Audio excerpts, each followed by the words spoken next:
All right, welcome back, man. It is your boy Book Erban, and I'd like to welcome you all to a brand new episode of Urban Topic, where we progress your conscience forward with powerful conversation.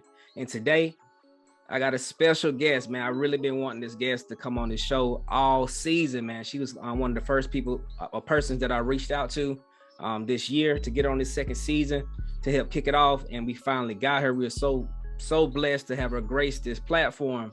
Miss Kayla Stevens. How you doing today, Miss Stevens? Great. Always a pleasure to embark on somebody else's platform to share my knowledge, to grow the audience, and to expand knowledge that people are not privy to at times. Man, look, we really appreciate you coming on here, taking the time out your busy day, out your busy schedule, and just, taking the time out with us and just sharing this knowledge, man. You know what I mean? Just being a fruit to some people, man, giving this fruit to some people who need it. So we're going to dive right into it. Just to give people a little taste, like, where you from, Miss Stevens? I'm from the upstate. I'm a mom. I went to college with Kevin, so that's how we met.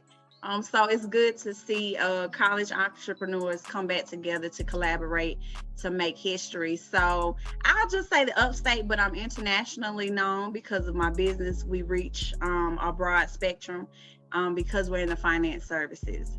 So I don't really link my direct location because I do a lot of virtual and in person. So just for safety reasons, I normally just say the upstate.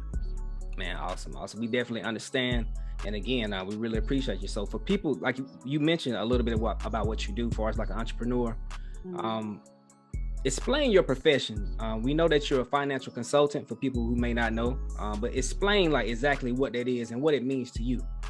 Now, when you do financial services, you can go and just do financial services and then branch off into little sub areas, which is what I do. Financial service is like the umbrella where I do business credit, personal credit, grant writing for businesses. And the grant writing is pretty much like a long essay. I pull out of my clients what I need to build their business up, how I differentiate their business from one to another or a similar competitor. What I do is go into a deep dive into why is it important and how does it help the community. Also, I'm a big financial literacy advocate because not only in the Black community, but communities all over, any nationality lacks that financial knowledge sometimes, and it puts us behind the curve. Even if you're rich, you had to learn something from someone. So I am a big advocate on financial literacy, how to save and how to propel those savings to help you, like me, branch off into other avenues of your passion and your purpose that God has for you. So financial services is just the breaking into how to spend your money, how to save your money, but I do a whole lot of smaller, in-depth. Notary Republic will be on there next. So that is in the making, and I do want to branch out to podcasting. So a lot more to come. Just trying to reach everyone in every avenue, every platform. That's how you can reach the masses. Man, that's awesome. That's a great description. It sounds like to me that you are a walking asset, giving off assets, you know what I mean? And that's very dope. That's very dope that you can do that and that you are able to be that. So just what influenced you to actually like become or get involved with doing financial consulting or just financial literacy? For me, it was more on a personal basis. I would speak to other mothers. I'm a mother first before anything. I would speak to other mothers and they would lack the basic knowledge, like your credit score, like what's reporting, like do you have credit cards, just the basic. I mean, that's just basic stuff I know. So I felt like everyone should be privy to that information. Now, Credit Karma, a lot of people are very biased about Credit Karma. Truth be told, Credit Karma is very informative. And we're only looking for the information, not the credit score. Now, it is the difference between Vantage and FICO. FICO is what gets you the cars, what gets you the nice homes. FICO is very important with banks and mortgage lenders. But Credit Karma is very important to you, the bank, and the mortgage lender, because it's going to tell everybody who's reporting your pay history, what you have been doing over these span of years, and what falls off and when it falls off. So it's very detailed and critical when looking at business credit or your credit report personally. So it was just a lack of knowledge. And I was like, how can I help someone else? Yeah. Before being an actual solution, you have to be able to advocate and educate first to inspire them to change the lifestyle, because I can help you, but if the lifestyle and the mindset is not changed, you'll see me within 6 months to a year. So I'm trying to cut down being a repetitive client to being a referral client. Got you. So you're trying to fix the solution from where it starts by really with knowledge and teaching. Exactly. You know what I mean? So let me teach you how to do this instead of me just doing something for you. So you spoke on some of the services that you provided as far as like grant writing, budgeting, planning, and all other financial services. Like, is there anything else that you do? Well, normally I tailor make every client to a financial portfolio. I have to do a deep dive. Most are very shamed about telling me what's really the tea. So they'll say, well, I don't know what my score is, or and really it be from repos to just late charges to, miscellaneous things that I need to know in order to better serve the client. So what I've done for most of my clients is break down to where the dilemma is. So if you have that financial report that says you don't have a credit card, you're not helping yourself. And I had that mindset in college. If I didn't have cash, I didn't use it. But the reporting every month helps because they can kind of see your paper trail. Are you going to pay your bills on time, or are you going to have a 30-day late notice? So not only aside from the business credit, I had to jump into the financial literacy part, take away from it. And most of them were business owners. Okay. Running up their personal credit because they were trying to get their business started.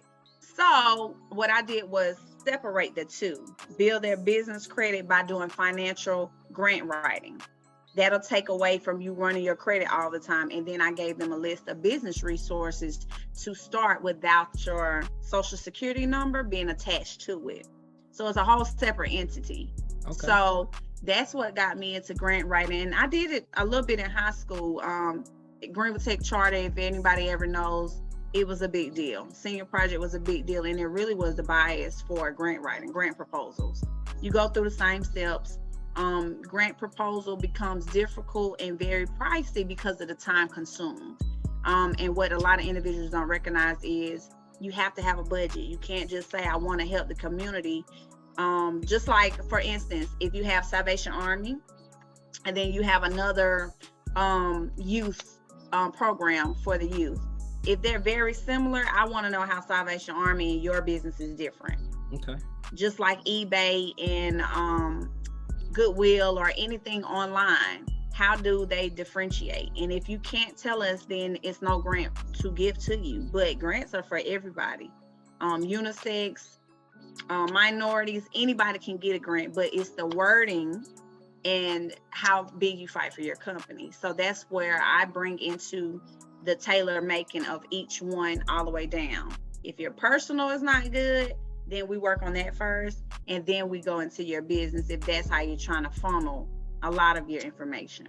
So it's really like a whole class. I do business credit, grant writing, like I said. I'm breaking into notary services, and that's just because I feel like you need to have a lot of stuff credential wise to kind of back your business. If you're going to be in something so serious, like finances is the hardest thing that a lot of people don't want to talk about.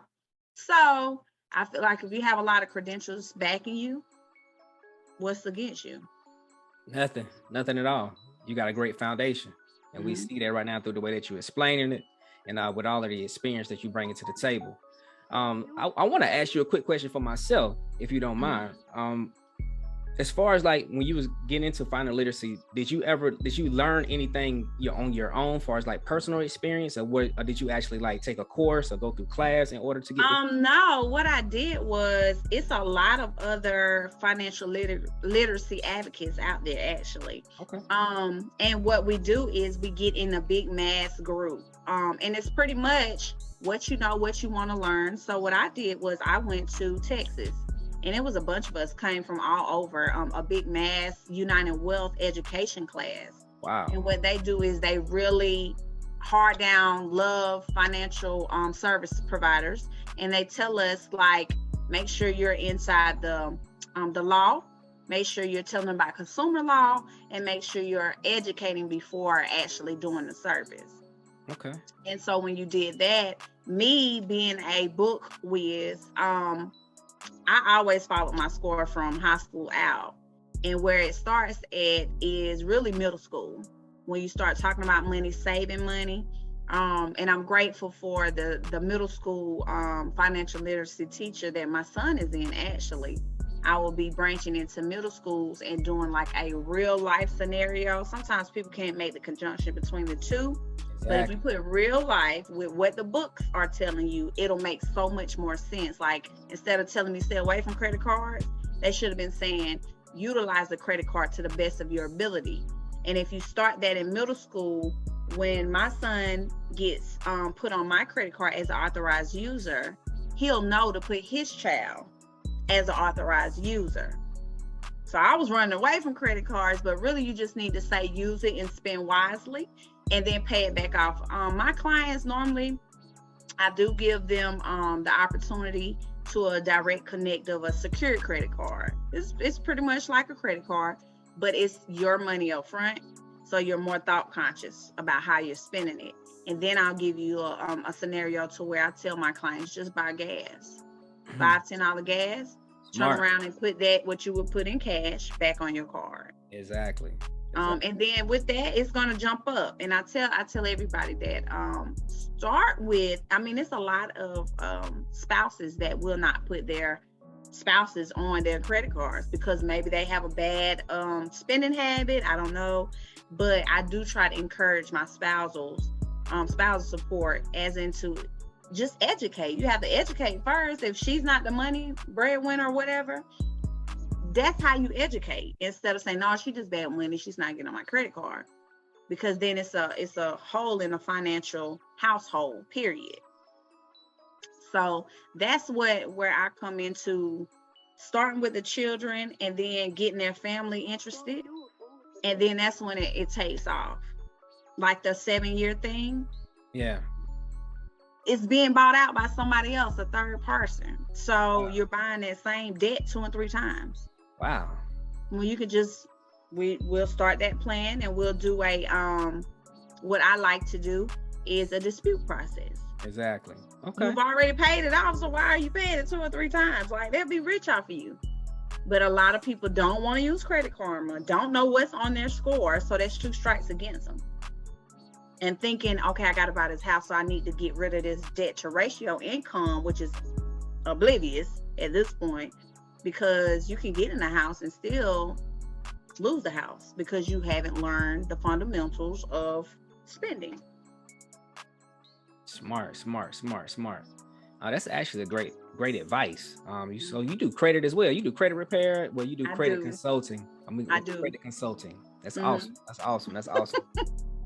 All right, so right here, Ms. Stevens, I always take a break in the episode to give my urban suggestions. It's normally a health suggestions where I give somebody something, great advice regarding having a better or healthy lifestyle. But for this one, it's still an urban health suggestion, but it's actually health for your mind, for your mental. Okay. So what we're going to cover real quick, and I want you to help me out, is the difference between a will and a trust. They both are legal documents. They both help protect your assets when you are dead. Of course, we all know, and more importantly, that people don't really realize when you're alive as well, because you never know what may happen to you if you get sick, go in the hospital, so on and so forth. So if you don't mind, give a second and just tell us the difference between a trust and a will for the urban community, for the audience. Okay, a will, everybody. I tell everybody to get one. They're very, very important, but they do not come into play until you are dead, gone, bye, period.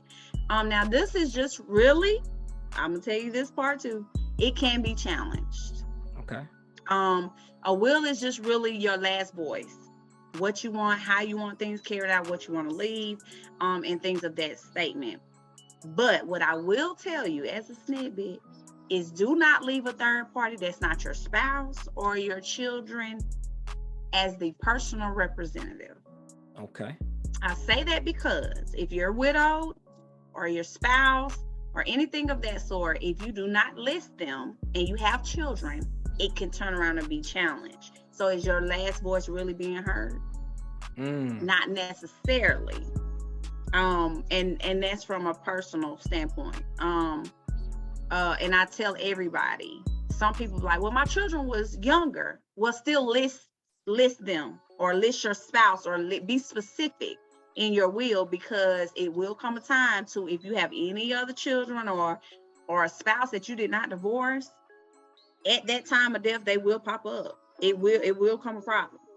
Now, the trust is just really something that's going to hold your money. Like, I have a son, I've set up several trusts. Now, the trust is while they're living, when you're dead, whatever, but you can put like stipulations on the trust.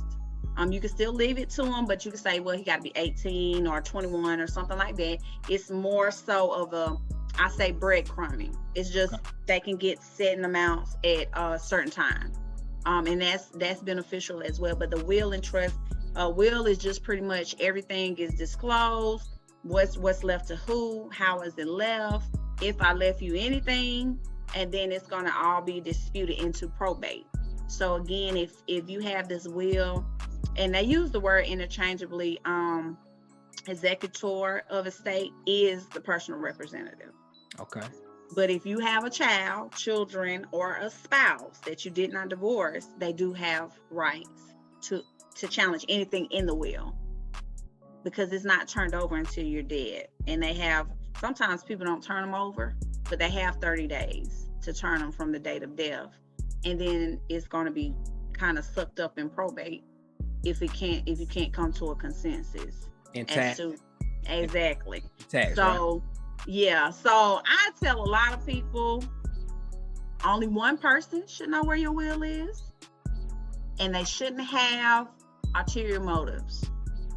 And what I mean by that is, if they're not financially stable, not a good person to have over a will, because it's going to be problems, because all they do is basically tell what's what, which is everybody can read it.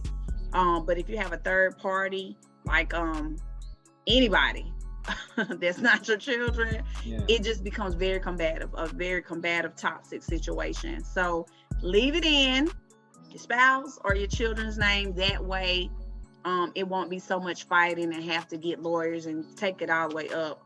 Trust as well. Be very careful with the trust. Leave it in beneficiary's name. And also remember, power of attorneys, I would drop that in. Just quickly, power of attorneys are no longer good after the deceased. Basically, your last minute, last breath. That's when the power of attorney is no longer void.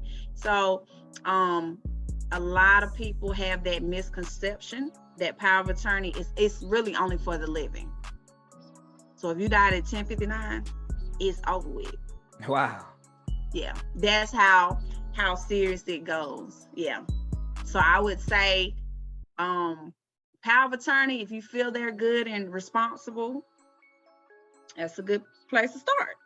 But if you have any questions, getting things overturned, because a power of attorney could state you or deem you incompetent. So it could turn around and bite you in the butt. Nah, man, that's great advice. That's a lesson. You just gave us all a lesson. I hope y'all taking notes out there in the urban community right now. Seriously, man. You just get laid it on us heavy. Yeah. All right, so moving right along.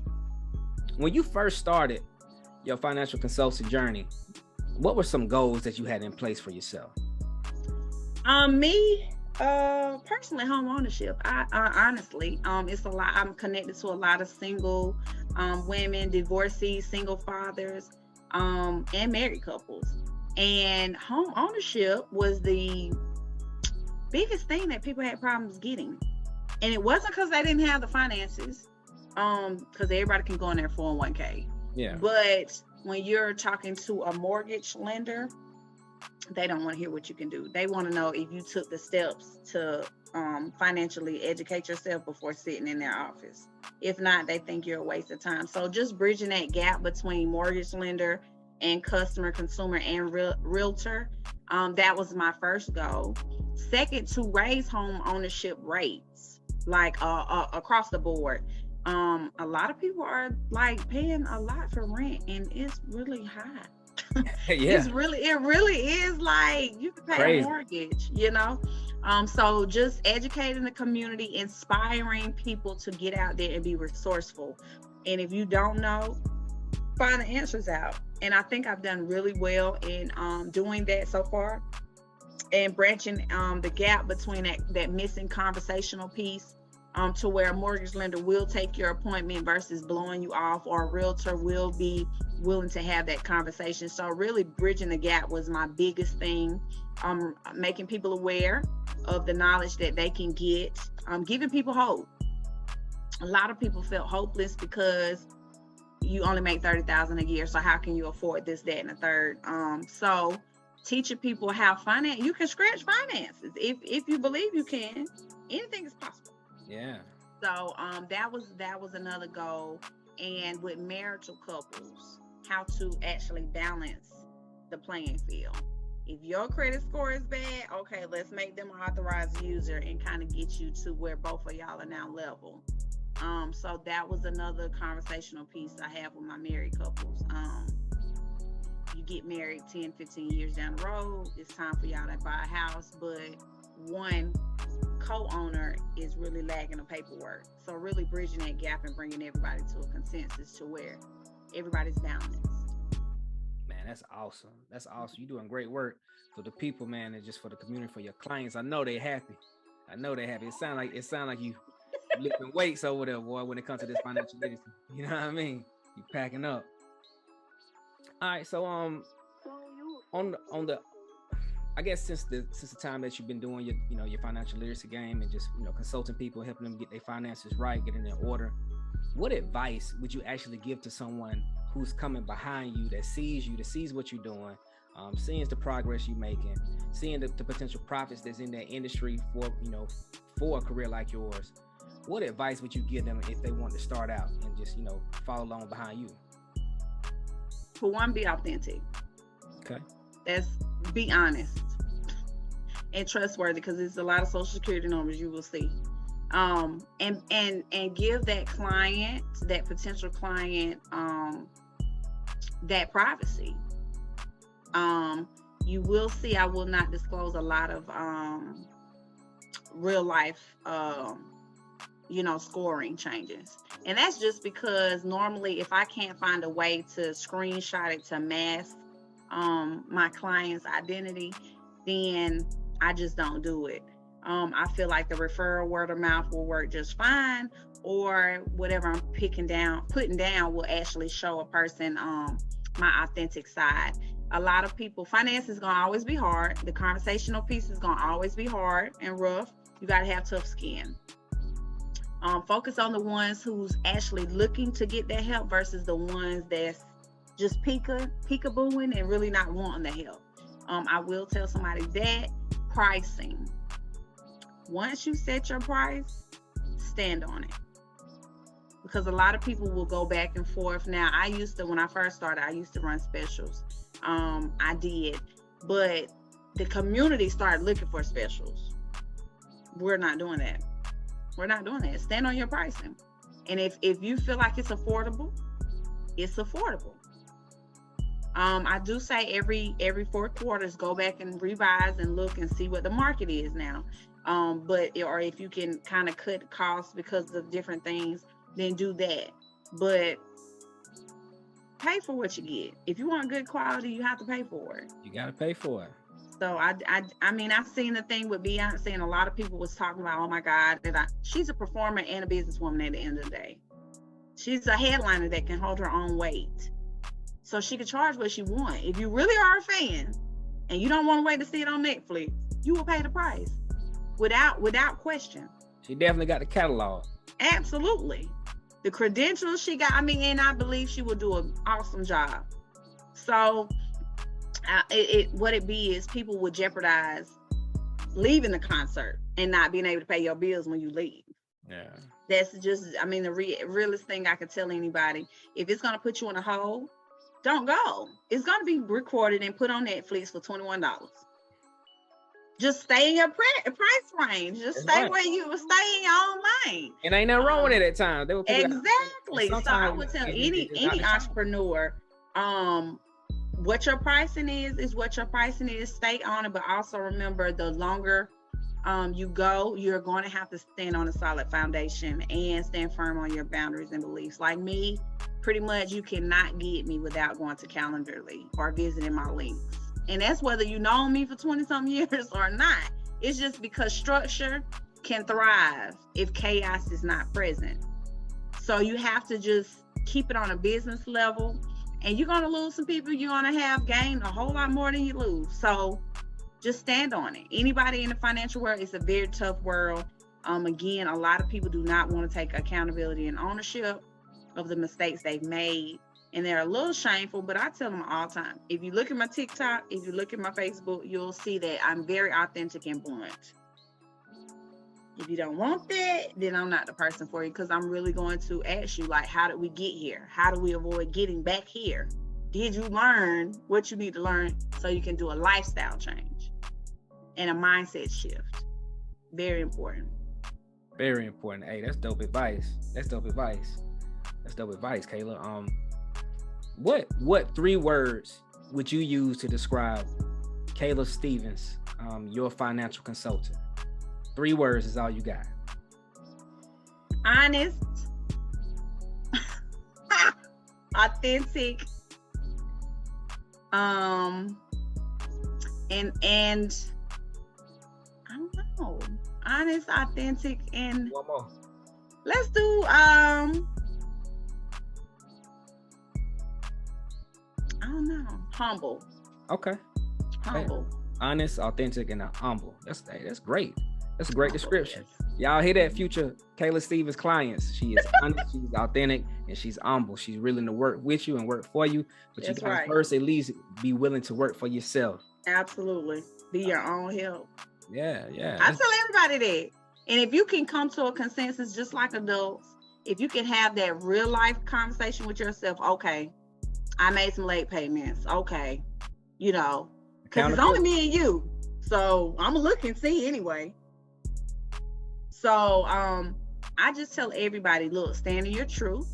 Nobody cares but you of where you are.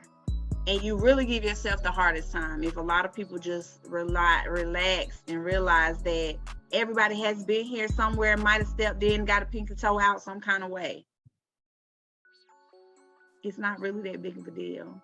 Focus on who's trying and willing to help you versus who's not. Give yourself some grace. That's right, man. That's right. Grace. That's right. That's right. Give yourself some grace. Glass of wine. Okay, I've been wine. Glass of wine in a minute. I ain't want to come on camera and be drinking. Man, you good, man. Relax. You can. Hey, this like home. You feel me? You can relax a little bit. As we get ready to close out the episode, I got 2 more questions for you. This is one of the most important questions that I got for you. What's one thing you love and one thing you dislike about the South? But for the thing that you dislike, you got to give me your take on, what needs to be changed in order for it to be progressed. Limited access to information. Okay. Limited access to information. I feel a lot of people will be willing to work together a little more if everybody had the same opportunities. And that's just what it is. The thing I do like the most is room for growth in every aspect. If you want it, but it's room for growth. So, and to thrive, you can thrive. It's dope. That's dope. I actually agree with both. I see the potential in, in our region, what you just said, the room to grow. And of course, the limited, I'm gonna put it in bold caps when I edit this thing, limited availability of resources or not even necessarily available, because the resources are here, but we really don't know where they at. You have to go dig and hunt and find. And, you gotta go ask this person. End up talking about 100 people sometimes. You know what I mean, to get what you need. And it's just a game, though. You can't get mad at it, but it's just a game. And so, but that is something that could be changed. I agree with that. Could help progress us. Well, Ms. Stevens, man, you done did such an awesome job. You done gave us some game real quick too. Real quick. I'm serious, real quick game. So you done hit us with the heavyweights. Something to take with us. You gave us a full plate. Let these people know where they can find you, Miss Stevens, where they can find you. I have a LinkTree, you guys. LinkTree is all my social media platforms wrapped in one. So you would actually put in Exhaulted, and it's a play on words. We're Xing out those halted credit scores. That's why I spelled it the way I did. It's EXHAULT finance 4. I like the number 4. 4 is good. Anything with 4s in it or behind it is always prosperous. Okay. So again, LinkTree Exhaulted finance 4. Okay, and you will be able to reach me any kind of way, and also take a really, really good look at the flashing button, because that's my appointment book. Thank you so much. click on it. She know what she's doing. I'm telling you, she know what she's doing. She gas. All right, man. So look, man, this has been your boy Book Erban. I've been so grateful, man. I had the utmost pleasure to sit down with Miss Kayla Stevens of Exhaulted Financial Consultancy. I really appreciate you for joining our platform. Listen, thank Absolutely. you. Thank you. It wasn't too bad. It wasn't too bad. I ain't hold you too long. You hear me? Absolutely not. It was great. I really, really appreciate you reaching out, having me as an asset on your platform to branch out and actually show and put more eyes on my business as well. So I do appreciate Urban Topic and allowing me to showcase what I have and how I can contribute to the community. So I really do appreciate it. Listen, man, it's no pressure. I'm looking forward to working with you in the future, but in person, but like kind of like in a live setting with an audience feel. If you open to it, if you free, you know what I mean? Appreciate. We ain't gonna hold you no much longer, man. This is your boy Book Erban with Miss Kayla Stevens, and we out, man.